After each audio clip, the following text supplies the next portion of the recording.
Hey, what is going on, guys? Welcome back to yet another Destiny 2 video, and today we are reviewing the second faction rally catalyst, this time for the Graviton Lance with Dead Orbit. Now, I unfortunately did not pick up this catalyst because I did pledge to future work all, as you guys probably saw in yesterday's video where we reviewed the Sunshot. That faction rally catalyst was pretty damn good, but the Dead Orbit had something extremely tempting as well, and of course that is for the Graviton Lance, and the exotic catalyst gives it Hidden Hand. Now, if you're not familiar with Hidden Hand, it was a Destiny 1 perk, and it gave a weapon about 15% extra aim assist. Now, aim assist might not sound like a big deal, but for a weapon like the Graviton Lance, where it's very good at medium to long range, aim assist is absolutely everything. Now, before we talk about the benefits of Hidden Hand on this weapon, I want to just really quickly give you guys a brief overview of what aim assist actually is, because I'm pretty sure that not everybody knows, the basics of it even.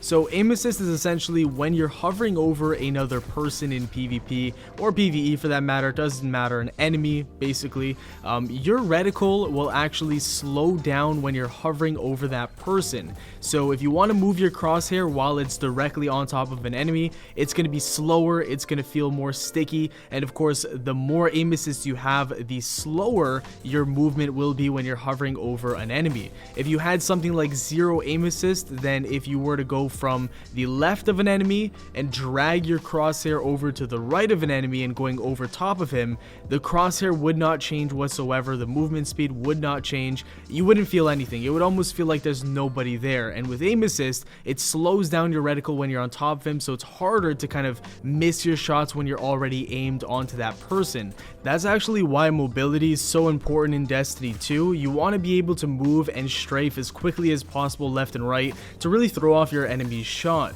Also, that's why you see people doing crouch shots. It makes you miss a lot of those shots because when you have lots of aim assist, you get very comfortable with your aim. You don't have to do too much, and then as soon as somebody just decides to crouch, you're like, oh wow, I actually have to try and aim now, and you start missing shots. So that's why any type of movement is very, very important, especially when you're trying to counter somebody with a weapon with lots of aim assist. So this thing was always really good at short range, at medium range, because of its already high aim assist, but the fact that it now has even more aim assist will really help this weapon out in those very long range battles that previously were probably dominated by scout rifles. I really don't know how to feel about this catalyst specifically on the Graviton Lance. I feel like this weapon was already probably the best or second best. It really depends if you have the Vigilance Wing ahead of it or not, but I just feel some type of way about them adding such a great perk to a weapon that's already so good. And like I said, don't get me wrong here, I absolutely love faster time to kills in Destiny. I loved year 1 of Destiny 1, but it feels like they're making a weapon that's already completely dominant even more dominant, and just kind of like shooting themselves in the foot because they're making less weapons viable by making the Graviton better.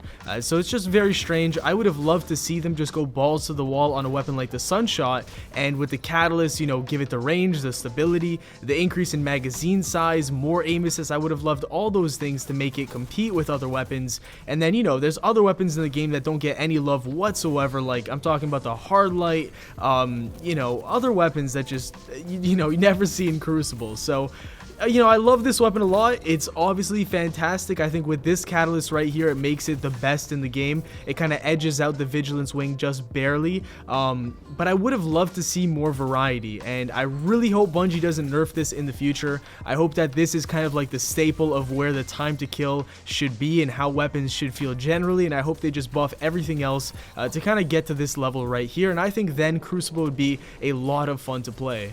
So yeah, the catalyst for the Graviton Lance is a double thumbs up for me. The thing is absolutely fantastic. It's not like it's going to change the way the weapon feels entirely, but you're going to notice that your aim is godlike at far distances with this weapon, and you're kind of like, wow, look at me, I'm so good. But in reality, it's just the weapon stats doing its job for you. I felt that same way, so don't worry if you feel a little bit sad.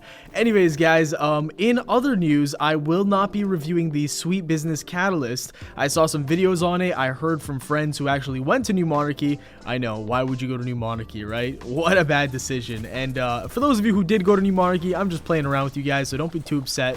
But the Sweet Business Catalyst is pretty underwhelming and really doesn't change the weapon too much, especially in PvP. So the weapon review for me is going to be a no.